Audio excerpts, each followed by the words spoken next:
नमस्कार दोस्तों। आज अभियान स्टोरीज 132 पर मैं आपको एक ऐसी कहानी सुनाने जा रहा हूं जो आपको रोमांचित कर देगी। अपनी सीट बेल्ट कस लीजिए क्योंकि यह सफर बेहद रहस्यमय होने वाला है। आज मैं आपको एक ऐसी कहानी सुनाने जा रहा हूं जिसने मेरी जिंदगी को हमेशा के लिए बदल दिया। 14वीं की रात थी। पूर्णिमा का चांद अपनी पूरी चमक के साथ आसमान में तैर रहा था। मैं अपने पुराने हवेली के कमरे में बैठा था जब अचानक मेरे दरवाजे पर 3 खटखटाहट हुई। समय रात के ठीक 12 बजे का था।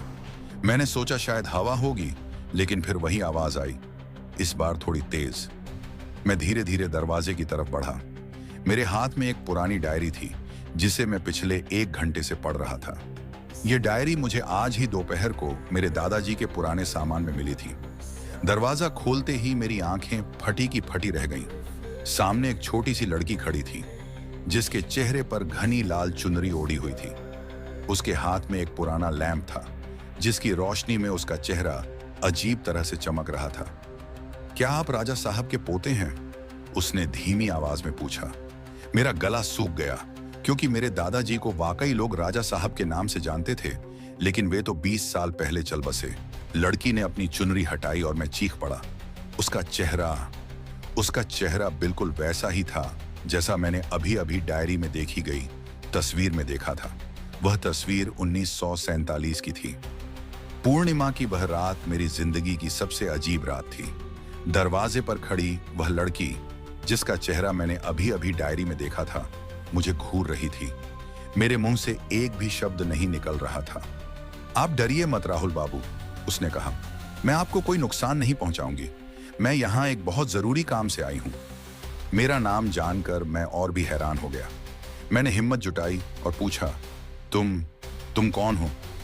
मेरा नाम रूपा है, उसने जवाब दिया, और मैं आपके दादाजी की डायरी में दर्ज वही लड़की हूं जिसे आप अभी देख रहे थे। मैं पीछे हट गया। यह कैसे संभव था? वह तस्वीर 75 साल पुरानी थी और इस लड़की की उम्र महज 12-13 साल की लग रही थी। मैं जानती हूं आप क्या सोच रहे हैं, रूपा ने कहा, लेकिन इस हवेली का रहस्य इससे कहीं गहरा है। क्या आपने डायरी में लिखा वह मंत्र पढ़ा? मैंने हाँ में सिर हिलाया। डायरी में एक अजीब सा मंत्र लिखा था जिसे मैंने कुछ देर पहले ही पढ़ा था। वह मंत्र पढ़ते ही आप भी इस हवेली के रहस्य का हिस्सा बन गए हैं, रूपा ने कहा। अब आपको मेरी मदद करनी होगी। रूपा ने अपने लैंप को ऊपर उठाया। उसकी रोशनी में मैंने देखा कि कमरे की दीवारें अजीब तरह से चमक रही थीं। दीवारों पर लिखे प्राचीन संस्कृत श्लोक धीरे धीरे प्रकट हो रहे थे। यह हवेली एक प्राचीन मंदिर के ऊपर बनी है, रूपा ने बताया, और इस मंदिर में एक ऐसा खजाना छिपा है जो किसी धन दौलत से कहीं ज्यादा कीमती है। यह खजाना एक ऐसी शक्ति है जो समय की धारा को बदल सकती है। मैंने गौर किया कि जैसे जैसे वह बोल रही थी, कमरे का तापमान गिरता जा रहा था। मेरी सांसें धुंध की तरह दिखाई दे रही थीं। लेकिन इस शक्ति को पाने के लिए हमें 7 रहस्यों को सुलझाना होगा, रूपा ने आगे कहा, और हर रहस्य के साथ एक खतरा जुड़ा है। क्या आप तैयार हैं? मैं कुछ कहने ही वाला था कि अचानक बिजली चमकी और पूरा कमरा अंधेरे में डूब गया। जब मैंने आंखें खोली तो रूपा गायब थी, लेकिन फर्श पर एक पुराना नक्शा पड़ा था जिस पर 7 निशान बने थे। मेरी यात्रा शुरू हो चुकी थी। पहला रहस्य, काला दर्पण। नक्शे पर पहला निशान हवेली के पूर्वी हिस्से में एक कमरे को दिखा रहा था। मैं डायरी और नक्शा लेकर उस कमरे की तरफ बढ़ा। रास्ते में कई पुराने चित्र टंगे थे। हर चित्र में मेरे पूर्वज थे, लेकिन अजीब बात यह थी कि हर चित्र में उनकी आंखें मेरा पीछा करती हुई महसूस हो रही थीं। कमरे का दरवाजा खुला था। अंदर एक विशाल दर्पण था जो फर्श से छत तक फैला हुआ था। दर्पण का फ्रेम काले पत्थर से बना था जिस पर अजीब अजीब चिन्ह उकेरे गए थे। मैंने डायरी खोली। उसमें लिखा था, काला दर्पण समय का द्वार है। इसमें देखने वाला अपने भविष्य को देख सकता है, लेकिन सावधान, हर दृश्य एक कीमत मांगता है। जैसे ही मैंने दर्पण में देखा, मेरी सांस रुक गई। दर्पण में मेरा प्रतिबिंब नहीं था। वहां एक अंधेरा कमरा दिख रहा था जहां कई लोग किसी रस्म में लगे थे। बीच में रूपा खड़ी थी, लेकिन वह अब छोटी बच्ची नहीं बल्कि एक युवा महिला थी। अचानक दर्पण में से एक हाथ बाहर निकला और मेरी कलाई को पकड़ लिया। मैं किसी तरह दर्पण से दूर हटा। मेरी कलाई पर काले निशान पड़ गए थे। दूसरा रहस्य, प्राचीन पुस्तकालय। नक्शे पर दूसरा निशान अब चमक रहा था। यह हवेली के पुस्तकालय की ओर इशारा कर रहा था। पुस्तकालय का दरवाजा सदियों से बंद था। दादाजी की डायरी में लिखा था कि इस दरवाजे को खोलने की कुंजी एक पहेली में छिपी है। दरवाजे पर लिखा था, मैं वह हूं जो कभी नहीं थकता, चलता रहता हूं पर कभी नहीं रुकता। ना मुझे पकड़ सकते हो, ना मुझे रोक सकते हो, फिर भी मैं हर किसी के पास हूं। बताओ मैं कौन हूं? मैंने सोचा और कहा, समय। दरवाजा धीरे से खुला। अंदर हजारों किताबें थीं। हर किताब का पन्ना खाली था, सिवाय एक किताब के जो मेज पर खुली पड़ी थी। उसकी खाली पन्नों वाली किताब में केवल एक पृष्ठ पर कुछ लिखा था। वह भी एक अजीब सी कविता थी। जब चांद होगा लाल और समय थमेगा एक पल के लिए, तब जागेगी वह शक्ति जो सोई है सदियों से। तभी मेरे पीछे से रूपा की आवाज आई, राहुल बाबू, वक्त कम है, आज रात ग्रहण है और चांद लाल होने वाला है। मैंने मुड़कर देखा। रूपा पहले से थोड़ी बड़ी लग रही थी, जैसे हर घंटे के साथ उसकी उम्र बढ़ रही हो। क्या हो रहा है तुम्हारे साथ? मैंने पूछा। रूपा ने गहरी सांस ली। मैं समय के साथ बढ़ रही हूं। 1947 में जब यह सब शुरू हुआ, मैं 12 साल की थी। आपके दादाजी ने एक मंत्र से मुझे समय में फंसा दिया ताकि कोई दुष्ट शक्तियां इस हवेली के रहस्य तक न पहुंच सकें। लेकिन अब मंत्र टूट रहा है। अगर हम आज रात तक सभी रहस्यों को नहीं सुलझा पाए तो मैं... उसकी आवाज रुक गई। पुस्तकालय में अचानक ठंडी हवा चलने लगी। किताबों के पन्ने फड़फड़ाने लगे। तीसरा रहस्य, घड़ियों का कमरा नक्शे पर तीसरा निशान अब जल रहा था। यह हवेली के एक ऐसे कमरे की ओर इशारा कर रहा था जिसके बारे में मैंने कभी नहीं सुना था। रूपा ने बताया, यह घड़ियों का कमरा है। यहाँ हर घड़ी एक अलग समय दिखाती है, भूत, वर्तमान और भविष्य का। लेकिन एक गलत घड़ी को छूना भी खतरनाक हो सकता है। हम एक संकरे गलियारे से होते हुए उस कमरे तक पहुंचे। दरवाजा खोलते ही मैं दंग रह गया। पूरी दीवारें घड़ियों से भरी थीं, छोटी बड़ी, पुरानी नई, हर तरह की घड़ियां। और हर घड़ी में कुछ अलग दिख रहा था, जैसे कोई जीवंत दृश्य। एक घड़ी में मैंने अपने दादाजी को देखा, जवान अवस्था में। वे किसी पूजा में व्यस्त थे। दूसरी घड़ी में वही कमरा था, लेकिन खंडहर की हालत में। हमें सही घड़ी ढूंढनी है, रूपा ने कहा। वह घड़ी जो वर्तमान का सच दिखाती है। लेकिन कैसे पता चलेगा कि कौन सी घड़ी सही है? देखो इस डायरी में। रूपा ने मेरे हाथ से डायरी ली और एक पन्ना खोला। उस पर लिखा था, सच की घड़ी वह है जो न आगे जाए न पीछे, जिसमें देखो तो अपना चेहरा दिखे, पर उल्टा नहीं, सीधा। मैं घड़ियों को एक एक करके देखने लगा। कुछ में मेरा प्रतिबिंब उल्टा दिख रहा था, कुछ में बूढ़ा, कुछ में बच्चा। तभी मेरी नजर एक पुरानी सी घड़ी पर पड़ी। उसका शीशा धूल से भरा था। मैंने उसे साफ किया और देखा, उसमें मेरा प्रतिबिंब बिल्कुल वैसा ही था जैसा मैं था। यही है वह घड़ी, मैंने कहा। लेकिन जैसे ही मैंने घड़ी को छुआ, पूरा कमरा चकराने लगा। सभी घड़ियां एक साथ बजने लगी। रूपा चीखी, नहीं! चौथा रहस्य, गुप्त तहखाना। घड़ियों की आवाज धीरे धीरे कम हुई। जब मैंने आंखें खोली तो देखा कि फर्श में एक दरवाजा खुल गया था। सीढ़ियां नीचे अंधेरे में जा रही थीं। रूपा अब 20 साल की युवती की तरह दिख रही थी। यह तहखाना, उसने कहा, यहीं से शुरू हुआ था सब कुछ। यहीं पर आपके दादाजी ने वह मंत्र पढ़ा था।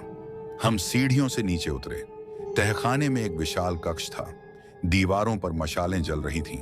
बीच में एक पत्थर का चबूतरा था जिस पर कुछ प्राचीन चिन्ह बने थे। देखो, रूपा ने इशारा किया, यह यंत्र है। इसी से समय की शक्ति को नियंत्रित किया जा सकता है। लेकिन अचानक एक तेज हवा चली और मशालें बुझ गईं। अंधेरे में कहीं से एक ठहाका गूंजा। तुम लोग बहुत देर कर चुके हो, एक भारी आवाज आई। मैंने टॉर्च जलाई। सामने एक आदमी खड़ा था, वही जो दादाजी की डायरी में था, वही जिससे दादाजी ने युद्ध किया था। तांत्रिक! रूपा चीखी। तांत्रिक की काली छाया हमारे सामने मंडरा रही थी। उसकी आंखों में एक अजीब सी चमक थी जो अंधेरे में भी साफ दिखाई दे रही थी। 75 साल, तांत्रिक ने कहा। 75 साल मैंने इंतजार किया है इस क्षण का। तुम्हारे दादा ने मुझे धोखा दिया था राहुल बाबू। उन्होंने समय की शक्ति को मुझसे छीन लिया और इस लड़की को इसका रक्षक बना दिया। रूपा आगे बढ़ी। तुम नहीं जानते कि तुम क्या कर रहे हो। यह शक्ति किसी एक व्यक्ति के लिए नहीं है। तांत्रिक हंसा। और तुम क्या हो? एक अभिशप्त आत्मा जो न जी सकती है न मर सकती है। देखो खुद को, हर घंटे के साथ तुम्हारी उम्र बढ़ रही है। मैंने डायरी खोली, पन्ने अपने आप पलटने लगे और एक मंत्र चमकने लगा। 5वां रहस्य। काल चक्र तहखाने की दीवारों पर अचानक प्राचीन चित्र उभरने लगे। हर चित्र एक कहानी कह रहा था, मेरे दादाजी की कहानी। देखो, रूपा ने कहा, यह सच है। 1947 में जब देश आजाद हो रहा था, यह तांत्रिक समय की शक्ति का दुरुपयोग करना चाहता था। वह इतिहास को बदलना चाहता था। तुम्हारे दादाजी ने इसे रोका।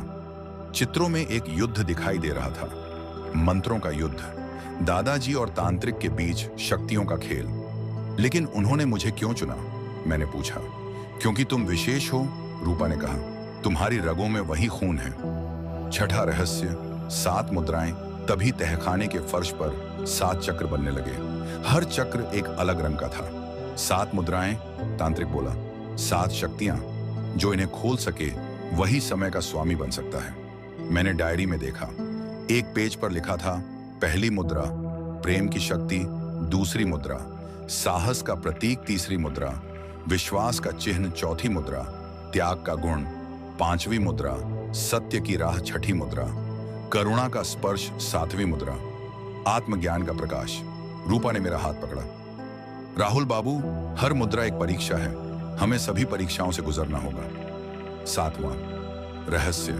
आखिरी 7 चक्र चमकने लगे।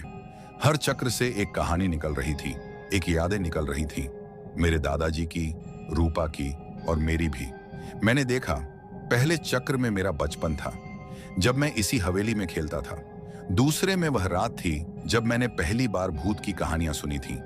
तीसरे में दादाजी की मृत्यु का दिन था। चौथे में रूपा का 1947 का दिन था। 5वें में तांत्रिक का असली चेहरा था।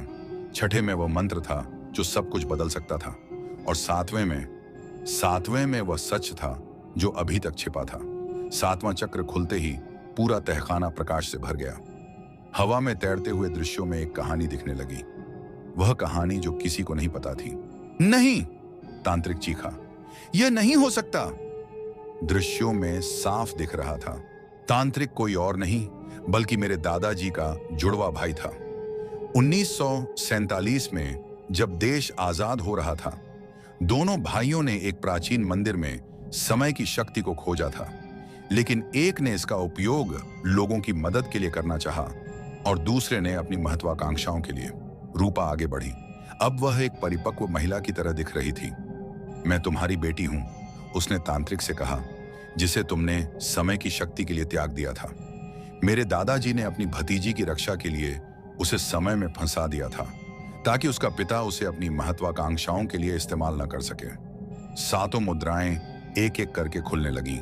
पहली मुद्रा में दिखा पिता पुत्री का प्रेम, दूसरी में दादाजी का साहस, तीसरी में रूपा का विश्वास, चौथी में एक पिता का त्याग, 5वीं में छिपा सच, 6ठी में माफी की करुणा और 7वीं में आत्मज्ञान का प्रकाश।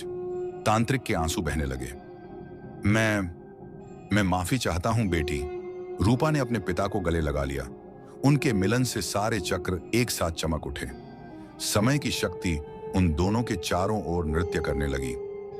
राहुल, रूपा ने मुझे देखा, तुम्हारे दादाजी ने एक वसीयत छोड़ी थी। वह चाहते थे कि जब सब ठीक हो जाए तो इस शक्ति को वापस मंदिर को सौंप दिया जाए। मैंने डायरी से वह मंत्र पढ़ा जो इतने सालों से छिपा था। प्राचीन शक्ति धीरे धीरे मंदिर की मूर्तियों में समाने लगी। रूपा अब एक सामान्य युवती की तरह दिख रही थी। समय का चक्र रुक गया था, लेकिन तभी एक आवाज गूंजी, वही आवाज जो मैंने पहली रात सुनी थी। दरवाजे पर खड़ी थी एक छोटी बच्ची लाल चुनरी में। कहानी समाप्त। दोस्तों, क्या वाकई कहानी यहीं खत्म हो गई या यह एक नई कहानी की शुरुआत है? आप सभी का बहुत बहुत धन्यवाद कि आप अभियाम स्टोरीज 132 के साथ जुड़े रहे। अगर आपको यह कहानी पसंद आई तो चैनल को सब्सक्राइब करना न भूलें। हर हफ्ते ऐसी ही रहस्यमय और रोमांचक कहानियां आपका इंतजार करती हैं। लाइक, शेयर और कमेंट करना न भूलें। आपके विचार हमारे लिए बहुत मायने रखते हैं। अगली कहानी में मिलते हैं, तब तक के लिए धन्यवाद।